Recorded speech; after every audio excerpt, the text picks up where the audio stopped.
and this is our project Home Truths, Postcards Unsheltered. And it's a bunch of postcards handwritten by people who either are experiencing homelessness or have done so in the past. I think there's a few things, the aim. One thing is people's voices, having a platform for people to speak directly and say what they want to say to the people of Melbourne, and to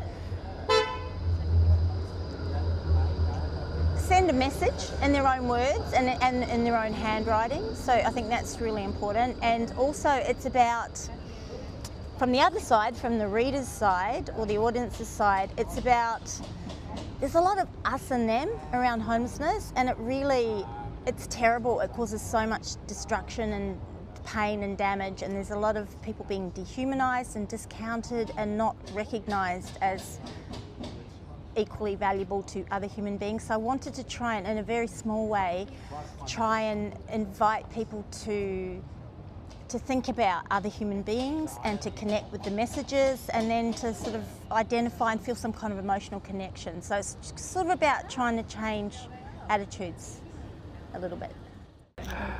My name's Sean M. Whelan. I was very, very pleased to be asked to be involved in this project. I do feel like a little bit of a fraud's maybe not the right word, maybe blessed that I haven't experienced homelessness in the way many people have, and that I've never slept rough.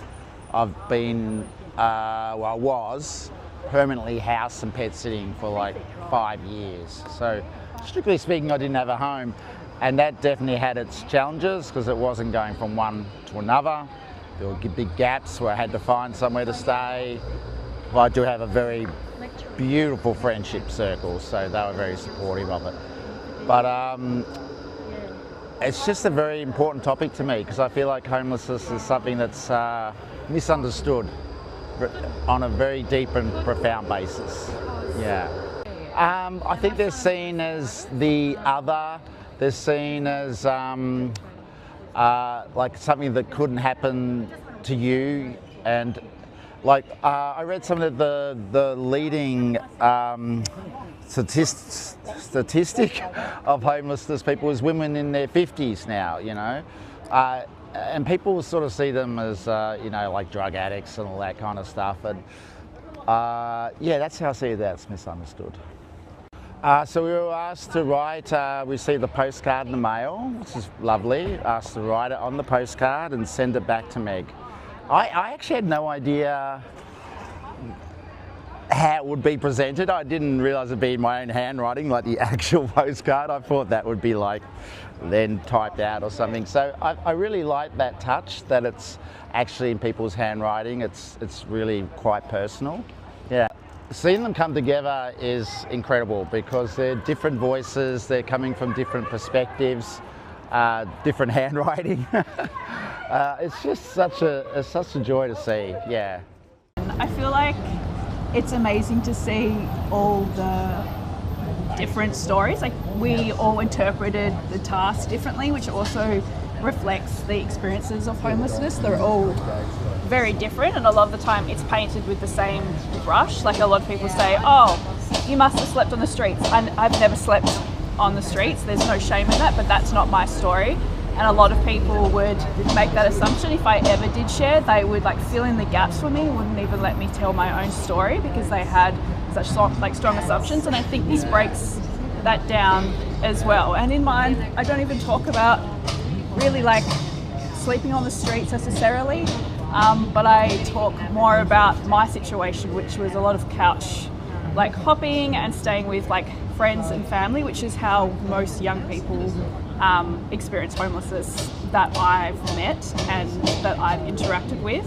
And so I want to tell that story and kind of highlight that, because again, didn't want someone to assume that every one of our stories are exactly the same. To be of the world but not in it. To be ghostly invisible, but only because of those that choose not to see. It's easy to think that it couldn't happen to you. And it's easy to avoid the discomfort of knowing that it can. That's happening right now to somebody somewhere. There's a place for us, truly. There's enough food, water, shelter to go around. There always has been. Anybody tells you otherwise has something to profit from the perception of absence. Everybody deserves a sanctuary where they can be still, unburdened by fear, where they can turn off the noise of the world and dream, dream, dream. My name is Debbie Rice. I live in the city, but I was homeless for 10 years a long time ago. Moving them on, it just doesn't help. It just means they've just got to find another spot. So, I don't know, maybe they could get together with other organisations and organise housing and support. You've got to have support, because some street people, it's a revolving door.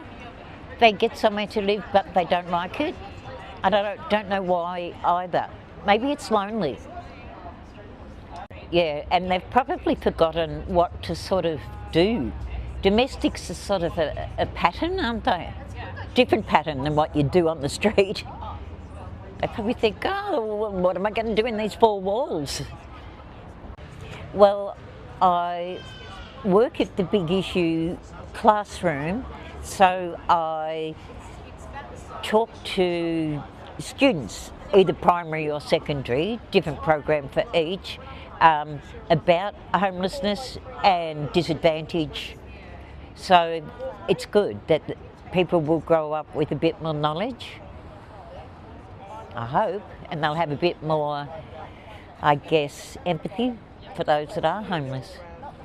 People that don't have a past often come from jail or have had something very dark in their life.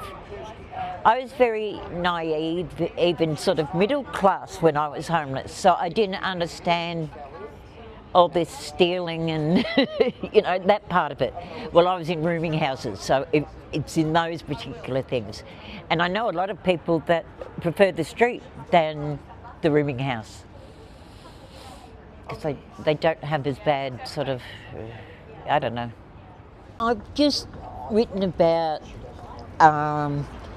a scary postcard, how it would be when I was in one of these places. I think it was launched.